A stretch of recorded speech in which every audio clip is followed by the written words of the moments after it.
अस्सलामु अलैकुम वरहमतुल्लाहि वबरकातुह। ग्रुप जा सभई दोस्त भाइरो छा हाल आहे? अल्लाह ताला खां दुआ आहे त अल्लाह ताला असांखे तव्हांखे सॼी मुसलमान उम्मत खे दुनिया ऐं आख़िरत जूं कामयाबियूं अता फ़रमाए, क़ब्र ऐं जहन्नम जे अज़ाब खां महफ़ूज़ फ़रमाए, कुफ़्र शिरक बिदअत ऐं तक़लीद खां महफ़ूज़ फ़रमाए ऐं ख़ालिस क़ुरान ऐं सुन्नत खे सम्झणु, उन ते अमल करणु ऐं उनखे पूरी दुनिया जे इंसाननि तोड़ी पहुचाइण जी तौफ़ीक़ अता फ़रमाए। मुंहिंजा अज़ीज़ दोस्तो ऐं साथियो, अल्लाह ताला जे फ़ज़्लो करम सां जी त तमाम दोस्तन के ख़बर है तो असांजे ग्रुप जो असुल मकसद जो है वो उम्मत जो इस्लाह है, यानी उम्मत की इस्लाह कई वने।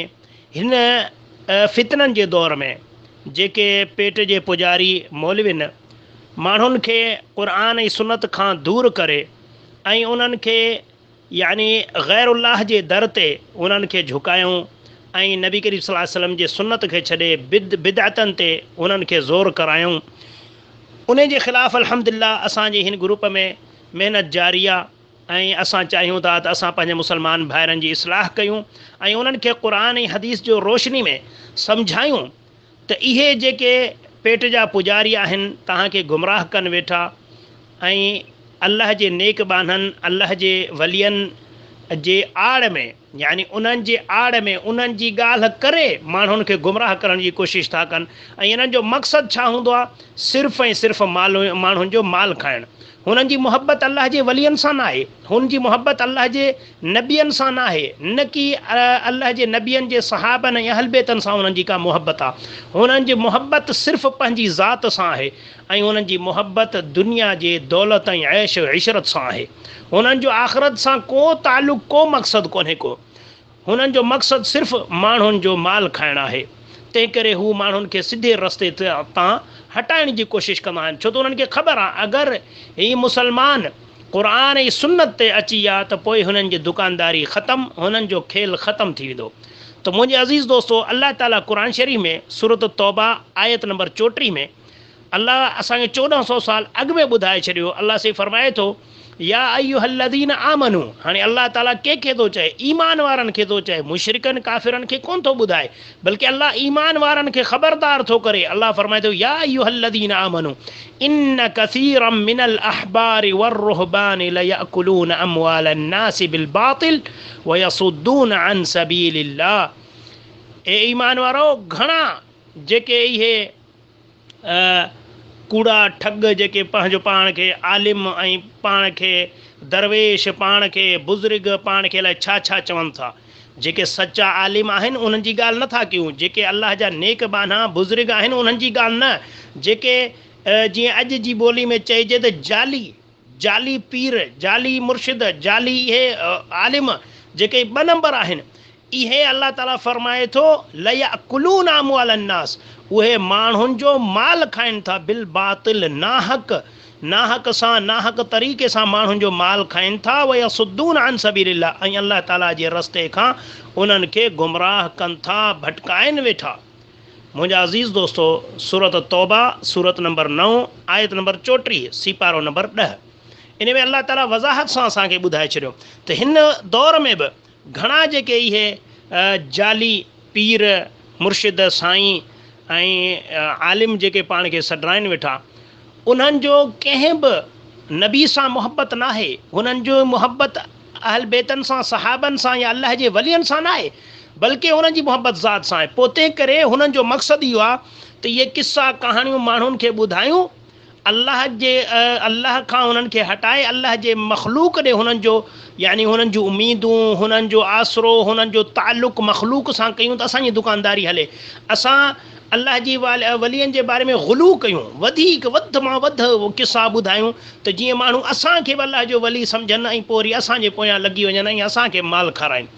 त मुंहिंजा अज़ीज़ दोस्तो, तंहिं करे हू माण्हुनि खे इहो अक़ीदो ॾींदा आहिनि, जीअं असां अॻु में ग्रुप में उन्हनि जा क्लिप ॿुधाया आहिनि, त हू एॾा त ज़ालिम आहिनि जो चवनि था त अगरि ऋण पट में बि तव्हांजो माल गुम थी वञे न, वण ते चढ़ी अलाह जे वलियनि खे सॾु कयो, यानी अल्लाह खे सॾु न कयो। कॾहिं बि मुश्किल अचेव, तकलीफ़ अचेव त अल्लाह जे वलियनि खे तव्हां सॾु कयो। अल्लाह में तव्हांखे को कमु पए, का दुआ अल्लाह खां घुरणी आहे त अल्लाह खां न घुरो, पहिरियां वञो अल्लाह जे वलियनि खां, उन्हनि खां घुरो, उहे वली अल्लाह खां तव्हांखे वठी ॾियनि।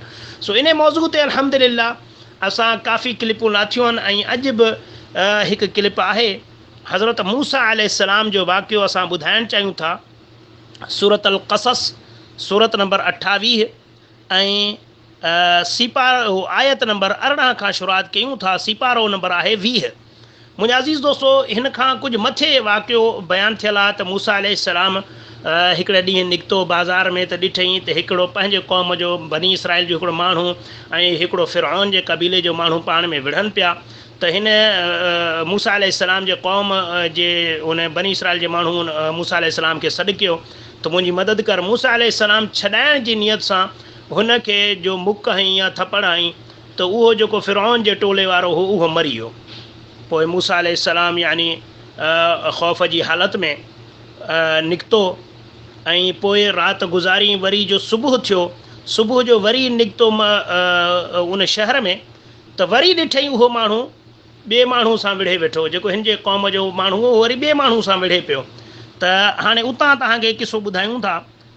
सूरत क़सस सूरत नंबर 28 आयत नंबर 18 अल्लाह फरमाए थो फ़अस्बह फ़िल मदीनति ख़ाइफ़न यतरक़्क़बु फ़इज़ा अल्लज़ी इस्तनसरहु बिलअम्सि यस्तसरिख़ुहु।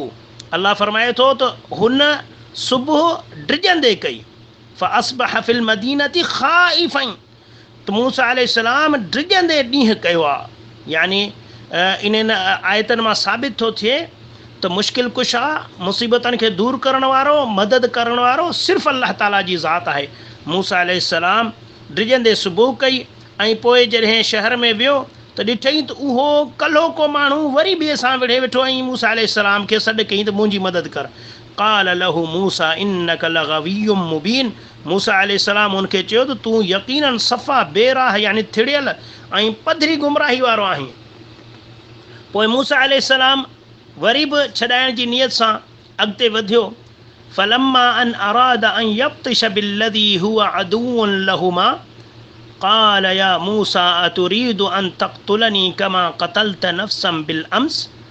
त मूसा अलैहिस्सलाम जॾहिं वरी हिननि खे छॾाइण जे लाइ अॻिते वधियो त जेको ॿियो शख़्स हुयो मूसा अलैहिस्सलाम जो क़ौम जो न ॿिए, उन छा चयो त छा तूं यानी मूंखे बि मारणु थो चाहीं जीअं कल्ह हिकिड़े माण्हू खे मारियो अथई। मूसा अलैहिस्सलाम तूं मूंखे बि क़तलु कंदे। इन तुरीदु इल्ला अन तकून जब्बारन फिल अर्दि वमा तुरीदु अन तकून मिनल मुस्लिहीन। हुन मूसा अलैहिस्सलाम खे चयो, ए मूसा अलैहिस्सलाम त तूं मुल्क में यानी ज़ोरावर बणिजणु थो चाहीं, यानी पंहिंजी हाक ॼमाइणु थो चाहीं ऐं तूं असांजी इस्लाह कोन थो करणु चाहीं। त मूसा अलैहिस्सलाम जो त इहा नियत ई कोन्हे। त इहा गुफ़्तगू हले पई त ॿिए पासे खां हिकिड़ो माण्हू आयो। वजाअ रजुलुम मिन अक़सल मदीनति यसआ। पोइ उन वक़्तु हिकु शख़्स शहर जे परे पासे खां डोड़ंदो आयो। क़ाल या मूसा, चयाईं त ए मूसा इन्नल मलअ यअतमिरून बिक लियक़्तुलूक फ़ख़्रुज इन्नी लक मिनन नासिहीन। पोइ हुन चयो, ए मूसा अलैहिस्सलाम, जेके बि सरदार हुया, जेके बि मोतबर हुया फ़िरऔन जे टोले वारनि, उन मशवरो कयो तव्हांजे क़तलु करण जो। हाणे तव्हांखे खपे त हिन शहर मां निकिरी वञो ऐं मां तव्हांजो सॼणु आहियां, तव्हांजो ख़ैरु ख़्वाह आहियां, तव्हांखे हक़ थो ॿुधायां। त हाणे ॾिसो त इते बि हिकिड़ी ॻाल्हि साबित थी त जेके बि पैगंबर आहिनि या जेके अलाह जा नेकबान आहिनि उहे आलिमुल ग़ैब न आहिनि। हू दिलनि जो राज़ ॼाणण वारा कोन्हनि के। जीअं अक्सर हींअर हिन मुआशिरे में इहे बिदअती ऐं मुशरिक अलाह जे मख़लूक जे बारे में चवनि था ॼाणे राज़ दिलां था, या चवंदा ॼाणे फलाणो ॼाणे फलाणो। इहे यानी इन्हनि आयतनि मां साबित थियो त मूसा अलैहिस्सलाम खे ख़बर न हुई। ॿियो हिकिड़ो शहर मां आयो, उनखे जे ख़बर पई उन अची मूसा अलैहिस्सलाम खे ॿुधायो। पोइ छा थियो? पोइ मूसा अलैहिस्सलाम छा कयो? फ़ख़रज मिन्हा ख़ाइफ़न यतरक़्क़बु। पोइ मूसा अलैहिस्सलाम उतां डिॼंदे ऐं यानी पंहिंजो पाण खे संभालींदो, पाण खे निगाह कंदो, हेॾे होॾे ॾिसंदे ऐं निकितो। पोइ मूसा अलैहिस्सलाम छा चयो? क़ाल रब्बि नज्जिनी मिनल क़ौमि ज़ालिमीन। ए अल्लाह, हिन ज़ालिम क़ौम खां मूंखे तूं निजात ॾे, यानी तूं मुंहिंजी मदद कर।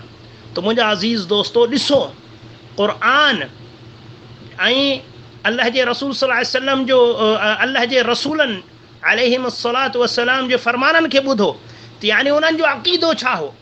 हुननि छा चयो हुननि मदद कंहिंखां घुरी छा हुननि चयो त असां पंहिंजी मदद पाण कंदासीं हुननि चयो त असां हर शइ ते क़ादिर आहियूं असां मुश्किल कुशा आहियूं असां हाजत रवा आहियूं हुननि का ॻाल्हि अहिड़ी असांखे सेखारी न बल्कि अल्लाह क़ुर में फ़रमाए थो त मूसा अलैहिस्सलाम हिकु पैगम्बर आहे उहो पैगम्बर बि उतां डिॼंदे निकितो ऐं अल्लाह खां दुआ घुरी ऐं अल्लाह तूं मूंखे हिन ज़ालिम क़ौम खां निजात अता फ़रमा त मुंहिंजा अज़ीज़ दोस्तो हिननि आयतनि मां साबित थियो त पैगम्बरनि बि असांखे इहो दर्स ॾिनो त जॾहिं बि तव्हां ते का मुश्किल घड़ी अचे त अल्लाह ताला खां मदद घुरो अल्लाह खां सवाइ ॿियो केर बि न असांजो हामी आहे न की नासिर आहे मदद करण वारो सिर्फ़ु अल्लाह ताला जी ज़ात आहे क़ुर में बि असांखे इहे तालीमात मिलियल आहिनि ऐं रसूल अल्लाह सल्लल्लाहु अलैहि वसल्लम जे फ़रमान में बि असांखे इहे ई तालीमातूं मिलियल आहिनि त सिर्फ़ु ऐं सिर्फ़ु हिकु अल्लाह ताला जी इबादत करणी आहे त अल्लाह ताला खां दुआ आहे त हिकु अल्लाह जी इबादत कयूं हिकु अल्लाह खां मदद घुरूं ऐं पंहिंजो मुश्किल कुशा हाजत रवा सिर्फ़ु ऐं सिर्फ़ु अल्लाह ताला खे मञूं ऐं इहो ई असांखे ईमान इहो ई अक़ीदो जेके बि पैगम्बर गुज़री चुका आहिनि ऐं असांजे आख़िरी मिठे पैगम्बर मोहम्मद मुस्तफ़ा सल्लल्लाहु अलैहि वसल्लम असांखे इहो ई दर्स ॾिनो आहे क़ुर ऐं हदीस भरिया पिया आहिनि इन्हनि दलाइलनि सां त जॾहिं बि तव्हांखे मुश्किल जी घड़ी अचे त सिर्फ़ु अल्लाह ताला खां मदद घुरो अल्लाह खां सवाइ ॿियो केर बि न इबादत जे लाइक़ु आहे ऐं न की ॿियो केरु को तव्हांजी मदद करे सघे थो न तव्हांजी मुश्किलनि खे टारे सघे थो त मुंहिंजा अज़ीज़ दोस्तो अल्लाह ताला खां दुआ आहे त अल्लाह ताला असांखे क़ुर ऐं सुन्नत ते अमल करण जी तौफ़ीक़ अता फ़रमाए ऐं असांखे इन्हनि मुशरिकनि ऐं बिदअतियुनि जे अक़ीदे खां ऐं इन्हनि जी पैरवी खां इन्हनि जी मुहबत खां अल्लाह ताला असांखे महफ़ूज़ फ़रमाए त मुंहिंजा अज़ीज़ दोस्तो हीअ जेके आयतूं मां हिन वक़्तु पढ़ियूं आहिनि इहे सूरत अल क़सस सूरत नंबर 28 सिपारो नंबर 20 ऐं आयत नंबर 18 खां वठी